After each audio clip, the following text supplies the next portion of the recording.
wabarakatuh. Alhamdulillahirabbil alamin, salatu wassalamu ala Rasulillah, asyhadu an la ilaha illallah wahdahu la syarikalah wa asyhadu anna Muhammadan abduhu wa rasuluhu la nabiyya ba'da. Saudara-saudara yang saya hormati dimanapun saudara-saudara berada, mudah-mudahan sehat selalu.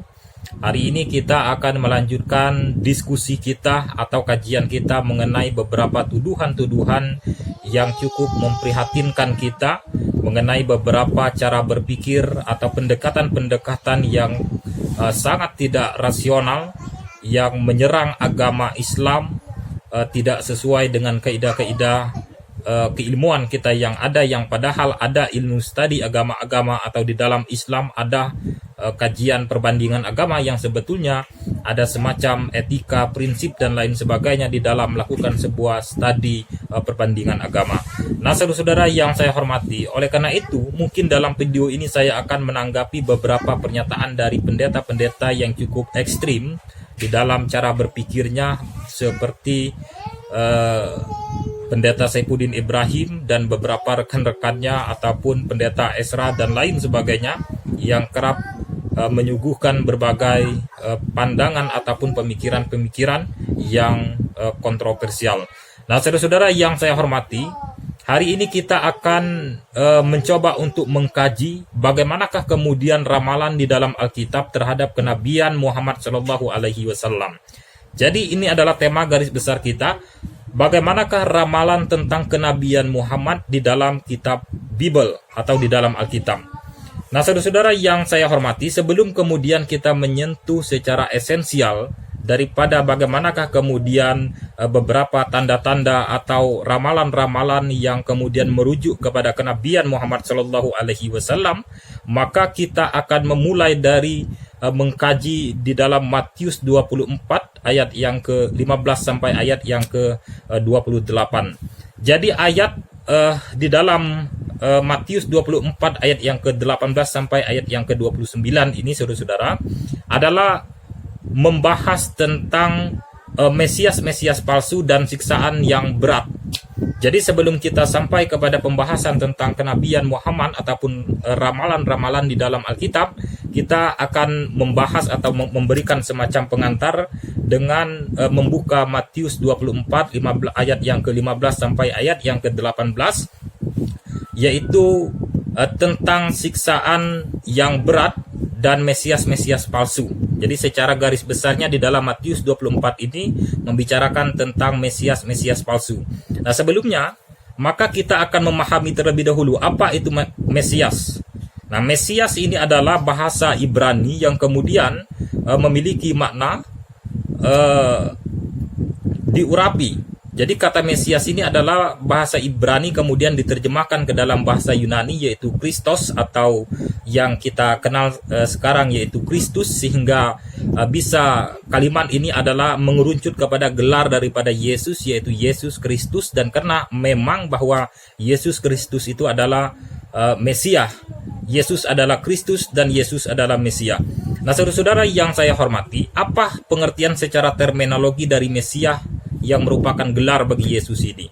Jadi kalau kita melihat di dalam tinjauan studi agama-agama, maka jelas sekali sebetulnya yang dikatakan Mesias atau pengertian daripada Mesias secara terminologi atau secara istilah ini adalah seorang nabi atau seorang manusia yang kemudian bisa dikatakan sebagai wali Allah, yang kemudian diutus oleh Allah untuk memberikan semacam jalan, untuk memberikan keselamatan kepada Bani Israel atau kelompok Yahudi. Jadi jelas di sini bahwa Mesias ini adalah seorang wali, seorang utusan Allah yang diperuntukkan kepada Bani Israel secara khusus. Maka itu disebut sebagai Mesias. Dan Yesus, kalau kita melihat di dalam kajian keagamaan Islam, Yesus adalah Mesias karena memang Yesus adalah diperuntukkan untuk suatu kaum pada waktu itu, yaitu Bani Israel. Dan Muhammad Shallallahu Alaihi Wasallam bukanlah Mesias karena Nabi Muhammad bukan merupakan Mesias di dalam artian hanya diperuntukkan kepada Bani Israel, tetapi Muhammad adalah nabi yang diutus untuk segala atau seluruh umat manusia.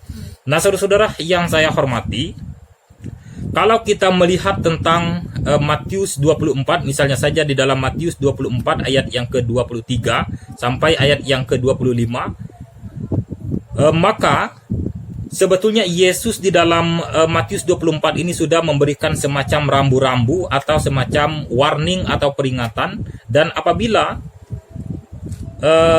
menemukan semacam orang-orang atau klaim-klaim yang mengaku berjumpa atau menjumpai Mesias pada waktu tertentu dengan keadaan tertentu, maka kata Yesus, camkanlah bahwa aku sudah mengatakannya terlebih dahulu bahwa itu adalah Mesias palsu, maka janganlah engkau percaya. Maka jelas saudara-saudara bisa membuka di dalam Matius 24 ayat ke 23 sampai ayat yang ke-25. Di sini jelas bahwa Yesus mengatakan janganlah engkau percaya kepada Mesias palsu. Makanya jika engkau mendengar di sana ada Mesias atau di sini ada Mesias, maka kata Yesus, maka camkanlah bahwa itu adalah bukan Mesias yang seutuhnya, yang sejatinya, tetapi itu adalah Mesias palsu, maka janganlah engkau percaya. Nah, saudara-saudara, kalau kita melihat secara komprehensif, sebetulnya kata Mesias yang digunakan oleh Yesus di dalam Matius 24 ayat yang ke-15 sampai ayat yang ke-28 ini sebetulnya mengerucut kepada Mesias yang menisbatkan kepada dirinya sendiri. Artinya dalam artian bahwa ketika Yesus pada usia ke-33 tahun, ketika ia terangkat ke sorga dalam perspektif Islam, atau ketika ia mati terbunuh di tiang salib dalam perspektif Kristen, maka sebetulnya Mesias atau Yesus itu tidak akan muncul kembali. Jadi Yesus itu tidak akan menampakkan diri kembali karena ia sudah berada di sorga dalam wujud fisik dan rohani dalam pandangan Islam, ataupun di dalam pandangan Kristen adalah melalui penyalipan kemudian dibangkitkan kembali dan kemudian terangkat ke sorga. Nah, saudara-saudara yang saya hormati, maka dengan demikian jelas sekali bahwa setelah kepergian Yesus itu tidak akan datang lagi. Mesias itu tidak akan datang lagi. Kapan ia datang? Nah, inilah yang kemudian perlu kita bahas. Kapan Mesias atau Yesus itu datang? Bahwa betul di dalam Islam, di dalam Kristen, kalau kita melihat kedua kajian dari kitab suci ini, bahwa Yesus itu akan datang kembali. Tetapi kapan waktunya dan waktu kedatangan Mesias atau ketika Mesias ini menampakkan diri itu bukan sembarang-sembarang waktu dan bukan sembarang-sembarang orang yang bisa menunjuk atau melihat di sana ada Mesias, di sini ada Mesias, bahwa Mesias di sini sudah menampakkan diri, tidak seperti itu. Mari kita buka misalnya saja di dalam Matius 24 ayat yang ke-29 sampai ayat yang ke-36, bahwa di sini adalah menceritakan tentang kedatangan anak manusia. Nah, kalau kita misalnya membaca secara menyeluruh, sebetulnya di dalam Matius 24 ayat 29 sampai ayat 36 ini, saudara-saudara, membicarakan tentang kedatangan anak manusia. Nah, kedatangan anak manusia ini sebetulnya mengerucut kepada kedatangan Yesus Kristus itu sendiri untuk datang kedua kalinya menampakkan diri dan kemudian meluruskan berbagai permasalahan-permasalahan yang menjadi misinya sesuai dengan perspektif kita masing-masing, baik Islam ataupun Kristen. Nah, saudara-saudara yang saya hormati, dengan demikian maka jelaslah bagi kita bahwa ketika ada orang yang mengklaim bahwa ia melihat Mesias, kemudian mendapatkan semacam inspirasi atau seperti beberapa keyakinan umat Kristen bahwa menisbatkan Paulus sebagai rasul bagi mereka karena dia telah menjumpai Mesias, menjumpai Yesus ketika ia ingin memasuk ke dalam wilayah kota Damsyik, maka ia kemudian berjumpa dengan Mesias atau Yesus. Dan dalam perspektif Islam, maka kita tidak menerima itu. Sebetulnya kalau saudara-saudara kita umat Kristen juga membaca, membahas atau mengkaji secara cermat di dalam Alkitab, maka jelas itu adalah bukan Mesias. Mesias yang dilihat atau yang dipersaksikan Paulus itu adalah Mesias palsu. Nah, saudara-saudara yang saya hormati, kita kembali pada fokus kita Matius 24 ayat 29 sampai ayat yang ke-36, yaitu tentang kedatangan anak manusia. Jadi sebetulnya konteks dari pembicaraan Matius 24:29 ayat yang ke-36 ini sebetulnya adalah membicarakan tentang kedatangan Yesus kedua kalinya, yang kemudian memiliki hubungan atau memiliki hal-hal yang berkaitan dengan hari kiamat atau tanda-tanda kiamat.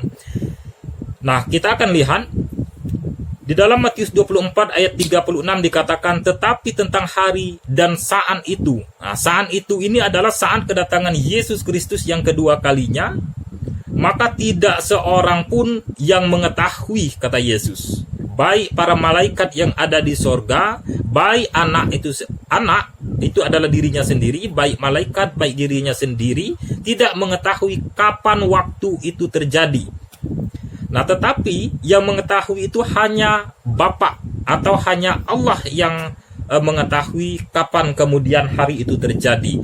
Artinya, kapan Mesias itu datang yang kedua kalinya, maka jelas sekali Yesus sendiri tidak mengetahui kapan ia kemudian diutus atau ditentukan untuk kemudian datang kedua kalinya di dunia ini. Nah, saudara-saudara yang saya hormati, kalau kita melihat rangkaian dari beberapa penjelasan ini, maka semakin jelas bagi kita, saudara-saudara, bahwa sebetulnya Mesias itu tidak akan datang kembali kecuali dia datang yang kedua kalinya, yaitu menjelang hari kiamat atau terjadinya semacam hura-hara. Sebelum hal itu terjadi, maka kedatangan yang kedua kalinya ini adalah menjadi semacam pertanda hari kiamat, dan hal ini sejalan dan sangat persis mengenai apa yang kita yakini di dalam agama Islam. Nah, saudara-saudara yang saya hormati, lalu bagaimanakah Yesus atau Mesias yang dipersaksikan oleh Paulus, yang kemudian dalam klaim Paulus bahwa ia diutus, bahwa ia adalah seorang rasul yang kemudian dia berjumpa kepada Yesus ketika ia ingin memasuki ke kota Damsyik, lalu dia berkata bahwa yang dilihatnya itu adalah Yesus. Pada saat itulah kemudian Paulus ini menyebarkan ajaran agama Kristen dan dia mengajarkan tentang ketuhanan Yesus. Inilah awal mula daripada perkembangan agama kekristenan. Dan Yesus atau Mesias yang saudara-saudara kita umat Kristen yakini itu tidak mengajarkan kekristenan, tetapi yang mengajarkan kekristenan itu adalah Paulus itu sendiri. Jadi Paulus itu mengaku atau mengklaim menjadi pengikut Yesus itu bukan ketika Yesus masih hidup, tetapi ketika Yesus sudah melalui sebuah penyalipan, kemudian mengklaim Paulus ini yang awalnya adalah seorang ekstrim dari Yahudi Parisi, mazhab Parisi, yang kemudian mengklaim bahwa ia telah bertobat dan dia mengklaim berjumpa kepada Yesus atau Mesias dalam bentuk cahaya dan lain sebagainya, tetapi tidak memiliki alasan yang cukup kuat baik secara tekstual ataupun persaksian yang dimuat di dalam Alkitab. Nah, saudara-saudara yang saya hormati, kita akan membahas dan tentunya jangan lupa di subscribe, di like, dan di komen. Mudah-mudahan video ini bisa bermanfaat bagi kita, dan tentunya yang paling intinya bagaimanakah ramalan tentang kenabian Muhammad kita akan bahas pada lanjutan video yang kedua. Terima kasih. Billahi taufiq wal hidayah. Assalamualaikum warahmatullahi wabarakatuh.